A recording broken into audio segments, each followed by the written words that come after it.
Welcome back for another video. Who are the best players to buy for these final 2 game weeks? Whether you're looking to consolidate your rank or mini league position, or you're looking to chase the maximum upside, we'll cover it all here. So goalkeepers first, and don't worry, we'll keep this bit short and sweet as I'm sure very few of you are looking to spend a transfer in goal. However, Everton notably plays Southampton home at Goodison Park, which has got Pickford top, 4.1 points for him. It's job done for Southampton in terms of getting that point against Man City, which now means that they aren't the joint worst team in Premier League history. So yeah, Everton will be heavily favoured for a clean sheet, which of course means defenders are options as well, so we'll look at those in a second. They've got Newcastle away, Gameweek 38, so it's really just a 1 week option. For the final 2 game weeks, overall Raya's top. He's joint second on the table this week as well, with 3.8 points home to Newcastle. That won't be an easy game though, you'd imagine, especially if Rice is out, who missed the Liverpool game. But yeah, there's really nothing in it if you skim through the table this week. Like Sanchez, he's also on 3.8 points with Chelsea home to Man United. Martinez, Fleck and Edison all look good as well. But yeah, in terms of Everton, they've actually got no clean sheets in their last 4, which looks a bit concerning at a glance. But that said, 4.56 expected goals conceded over that run is actually among the best, in fairness. If you're on the Raya and Martinez double up, then they're neck and neck this week, so go with your gut. Same with the Fleck and Raya pairing, or Raya and Henderson even. How about defenders then? So yeah, a couple of Everton players up there as expected, Mykolenko and Braithwaite. Mykolenko scoring his first goal of the season last match for an 8-pointer. It's really close, but I think I'd actually still favour Braithwaite just about for his aerial threat on every corner and free kick. But yeah, both are great for this game week. I mean, we saw just last game week that even the fixtures that look like bankers for clean sheets can go unexpectedly, with Leicester putting 2 past Forest. Cucurella's third on the table, he's got 4 projected points this week. It's actually by far his best goal scoring season yet. Clearly Maresca's tweaked it and he's been given permission to arrive late in the box and the end of crosses, given licence to shoot outside the box even. Good news for Conser owners, he's on the table this week, 3.7 points. Back-to-back clean sheets for Villa as well. Of course, we've got Champions League football on the line. Every game counts right now, and it's Spurs home next, who might rotate a bit again before the Europa League final. Vardy or Munoz both on 3.7 projected points. We're obviously flying blind this week of City and Palace assets though. They play on Saturday in the FA Cup final, so no press conference before the deadline for their Gameweek 37 fixture. And we'll have to hope that our Palace and City assets come through that game okay and they start midweek. The likes of Munoz and Vardy should be safe anyway as long as they're fit. Man City have got 3 clean sheets in their last 4, or 5 in the last 7. They've really shored up in the second half of the season. It's kind of crazy now to think about that run they had of 4 losses on the bounce in the league, or extending longer, it was 6 losses in 8 games. They're out of that crisis now, but yeah, Champions League still not secured yet, so you'd back them for another solid performance home to Bournemouth midweek. Saliba is actually top of all defenders for the final 2 game weeks, 7.8 points for him. Though, I mean, naturally that's weighted quite heavily towards his Gameweek 38 fixture when they've got Southampton. 3.4 points this week, 4.4 the final week. Gameweek 37 is a crucial match for Arsenal though. If Newcastle beat them, they go second. Let's talk about some more exciting picks, the midfielders. And look at that for a list. Palmer moves top with a huge 7.6 points this week. Now on the one hand, it's Man United home, who probably start a few second string players again. On the other hand, he has been poor recently, hasn't he, besides the Liverpool game really. Obviously Jackson's red card last match won't have helped his chances of having an impact on that game. Jackson suspended until Game Week 2 next season. Over the last 8 game weeks, no player priced 8 million or above is in the top 20 FPL point scorers. I mean, we're buying, selecting and even captaining some of these guys on the promise of what they've done early in the season and past seasons. I mean, over that run, Isak is highest. He's 24th though, Salah's 25th, Watkins 27th, KDB 41st, Palmer 72nd. That's points over the last 8 game weeks. It's an unusual end to the season, isn't it, in that respect, where all the premiums have underwhelmed recently. You almost forget that Salah's destroyed the points record this season, given his recent form. You wouldn't think that, would you?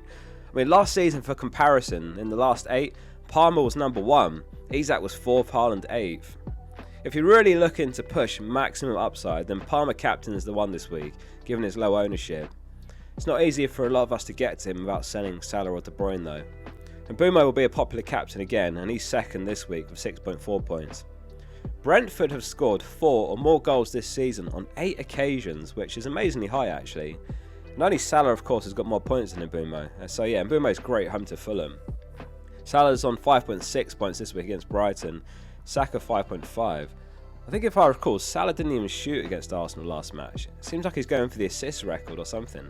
Very strange how much he's fallen off. A 5th blank in 7 matches for Salah last game. So looking at Villa then, Tielemans is injured. Ramsey picked up a red card last match, so we've got Asensio and Rodgers here on the table. We might not see Tielemans this season. So yeah, both of these are great picks for the final 2 games, Spurs and Man United, who of course have got the Europa League final sandwiched in between Gameweek 37 and Gameweek 38. And Rashford may not play this season either. He's not eligible to play in 38 against Man United, so that's probably him done. Asensio and Rodgers, they're on 8.6 and 8.8 points for the final 2, so that's basically just noise in the data.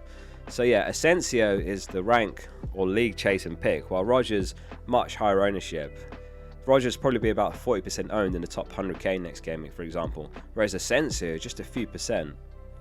Honourable mention to Shada first of all, 35 points over the last 4 game weeks. There's only 2 players that have got more points than him over the last 4, and they're both midfielders actually. Eze and Bowen with 36 points, so just one more than him.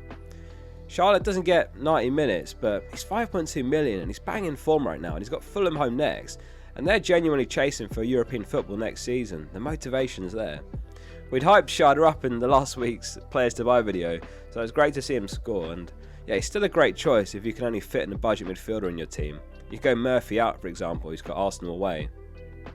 So yeah, looking at the next 2 then, besides those big 4 at the top, Bowen's 9.7 points is next highest. 11 goals, 10 assists this season. He's averaged 22 goal involvements the last 4 seasons per season. And he's still got Forest home, Ipswich away this season. Forest are actually 3rd worst for expected goals conceded over the last 6 game weeks, 6.8 XGC. Only Ipswich and Spurs have fared worse. No clean sheets there. So yeah, it's not a bad fixture for Bowen, and obviously he's got Ipswich game week 38. So in other words, he's facing the 3rd worst and the worst team for his final 2 game weeks in terms of recent XGC numbers. De Bruyne and Eze are actually on 4.6 projected points as well, so same as Bowen here. 4 goals in 3 league games for Eze. How good has he been? If you're looking for a mid-priced midfielder and you've got the extra 0.8 million, I'd still go for Bowen over Eze. But yeah, Rolling's perfectly fine this week as well. And you know, you could look to buy a Bournemouth mids home to Leicester in 38 or Arsenal mids versus Southampton. On to the forwards next, and Haaland top but looking a bit less predictable this week. And if he starts in the final, then who knows if he starts on Tuesday, or vice versa, like maybe Marmoush starts and Haaland benched in the final. Pep said the following about the 2 of them actually.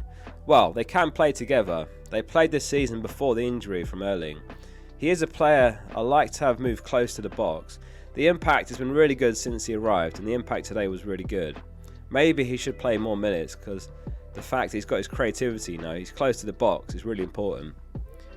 Watkins would actually be my number 1 choice for all forwards. If I could buy anyone this week, he'd be my number 1 transfer. 90 minutes last match, he scored. Man United home next. He's on 5.9 projected points. If you're looking for a Hail Mary move, then I've got the solution for you. Buy Beto and captain him. I had to tweak his expected minutes here, so he's probably got even more under the radar. He was on an estimated 46 minutes on FPL Review, but last match he played 90, the week before 76, and he scored in both games, so he has to start again. If I put him on an estimated 80 minutes, he moves up to 3rd this week. He's only 4.8 mil and he's home to Southampton.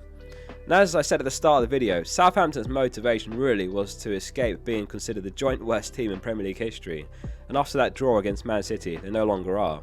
So you could easily see Everton winning this game like 3-0 home. Vardy is going to be really motivated to score as well, right? He's got a great fixture. Leicester are home to Ipswich, and the pressure's off in a weird way. Like, both are relegated, so this one could actually be a really fun watch. And he's on 199 goals for Leicester, so he's surely going to be aware that one more gets him to 200 before he leaves Leicester 2 games from now. It's now or never potentially. João Pedro is available for selection after serving that 3-match suspension, but obviously avoid him given they've got Liverpool. He could be an option versus Spurs, game week 38. A very quick look at the assistant managers for Gameweek 37 and next 2 Gameweeks combined them. So this week Potter's top, he's on 9.6 points. Table bonus eligible as well, home to Forest. So that looks like the highest upside option if you've got the chip active and you desperately want a big swing. Brighton have got Liverpool, they're second, but that feels a bit less assured to me. I wouldn't be surprised if Liverpool win that one at all. Whereas, I mean, on recent form, West Ham versus Forest, West Ham looking better, Forest not so much. I'd back Potter there. The safer choice is Maresca versus Man United with 8 projected points. But he's 1.5 million, so if that's out of budget, then Emery's great, 0.8 million he costs, and he's on 7.8 points. Thanks very much for watching. My team selection video will be out on Wednesday. See you soon for the next one.